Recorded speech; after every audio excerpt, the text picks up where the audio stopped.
It is one of the strangest facts about being alive. You were there for the beginning of your own life. You took your first breath. You heard voices. You felt cold air, hands, light, hunger, comfort, fear, and warmth. But you remember none of it. Not as a clear image. Not as a story.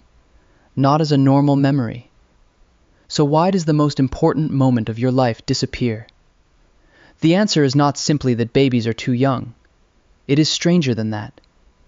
Your brain was recording the world, but it was not yet built to save your life as a story. And that reveals something deep about what human memory actually is. Most people imagine memory like a camera. Something happens, the brain records it, and later you can play it back. But human memory does not work like a video file. It is more like a reconstruction. Your brain stores pieces: a smell, a face, a place, a feeling, a word, a meaning. Then later, it rebuilds the event from those pieces. That is why two people can remember the same day differently.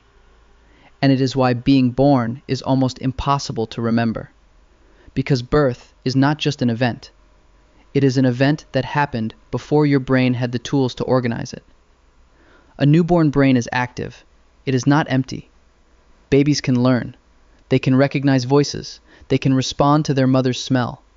They can become familiar with patterns, sounds, faces, and comfort. So the mystery is not whether babies experience things. They do. The mystery is why those experiences do not become memories you can visit later. The first problem is that your early brain was still under construction. One important part of memory is the hippocampus. Think of the hippocampus like a librarian inside the brain. It helps take experiences and file them into long-term memory. It helps connect what happened, where it happened, and when it happened. Without that system, life is still happening, but the pages are scattered. A newborn can feel hunger, hear a voice, and calm down when held.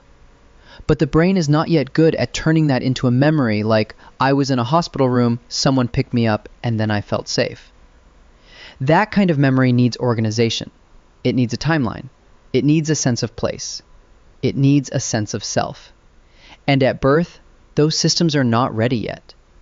This is why your first memories usually appear around age 3 or 4. Not because nothing mattered before then, but because the brain slowly becomes better at making memories that can survive. Before that, many experiences are stored in a different way.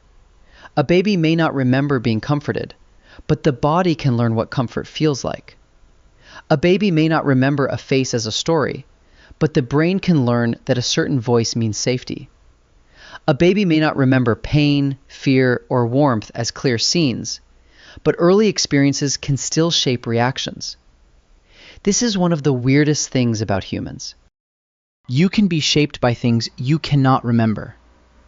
Your earliest life may not appear in your mind as images, but it can still appear in your nervous system, in how easily you calm down, in what feels familiar, in what your body expects from the world. So forgetting birth does not mean birth had no effect. It means the memory was written in a language your adult mind cannot read. But there is another problem. Even if your brain could record the moment, who exactly would the memory belong to? That sounds like a strange question, but memory is tied to identity. When you remember something from childhood, you usually remember yourself inside the scene.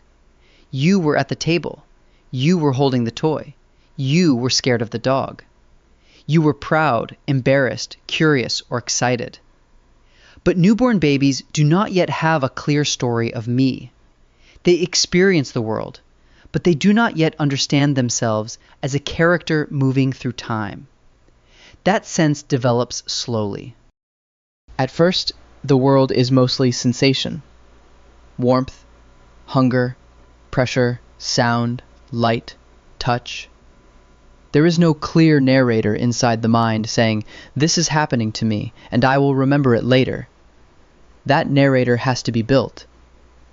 This is also why early childhood memories can feel strange.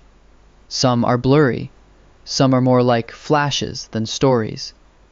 Some might even be memories rebuilt from family photos, repeated stories, or things adults told you. A small child's memory is not yet stable. It is still learning how to turn experience into autobiography. Autobiographical memory is the kind of memory that says, "This happened to me." And that is the kind most people mean when they ask why they cannot remember being born. They are not asking why the body learned nothing.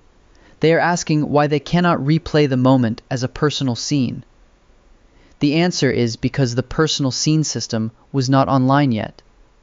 Your body was alive. Your senses were active. Your brain was learning. But your life story had not begun in the way you now understand stories. Then language adds another layer. Humans do not just remember in pictures, we remember through words. Words help us label experiences. They help us separate one event from another. They help us explain what happened. Imagine trying to save a memory without words like hospital, mother, light, cold, scared, breathing, room, or before. The experience could still happen, but it would be very hard to organize.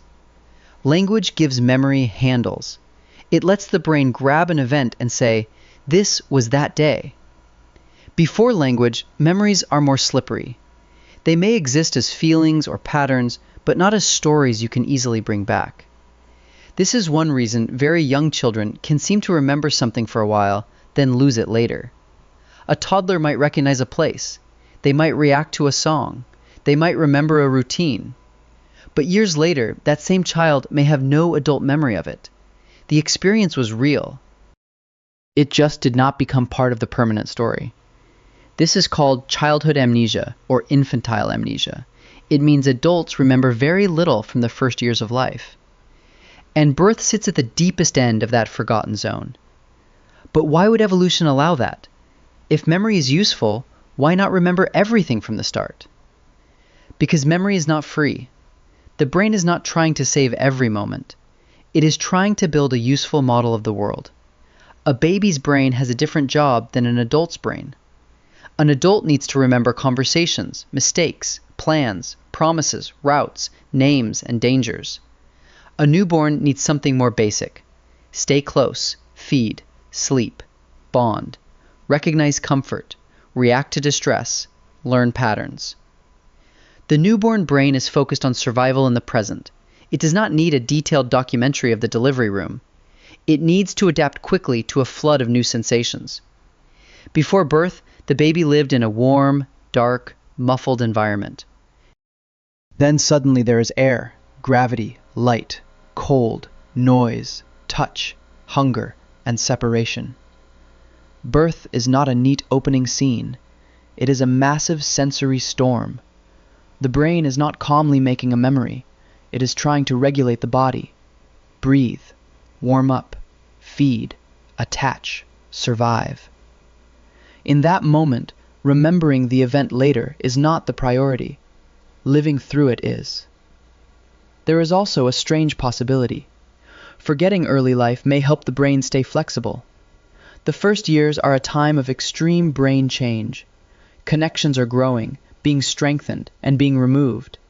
The brain is not just filling a library, it is building the library, moving the shelves, changing the labels, and deciding what kind of books it will store. During that process, old memories may not survive because the system holding them keeps changing.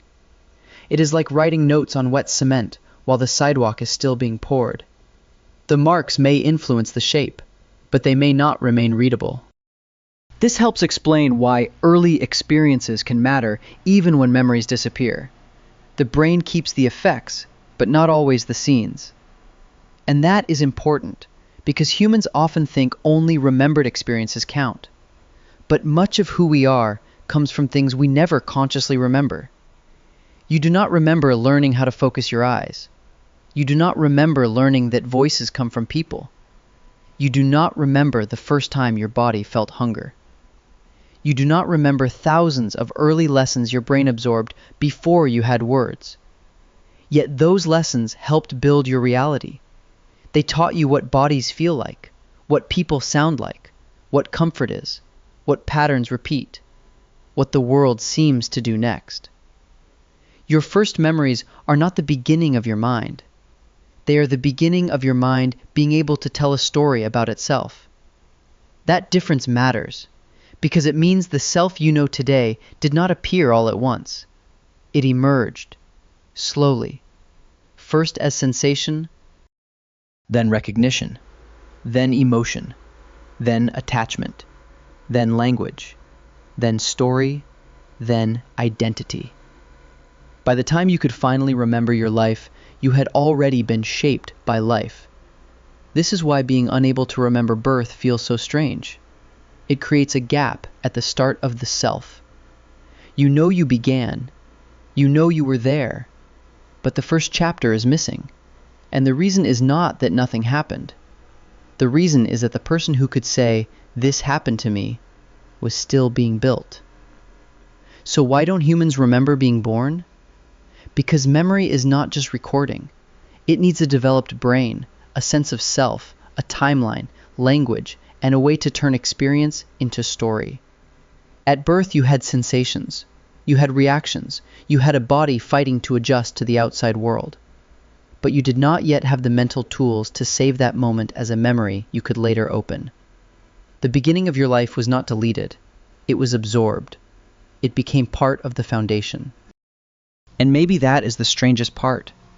The first moments of your life are gone from your memory, but not from you. You are built partly from a world you can never remember entering.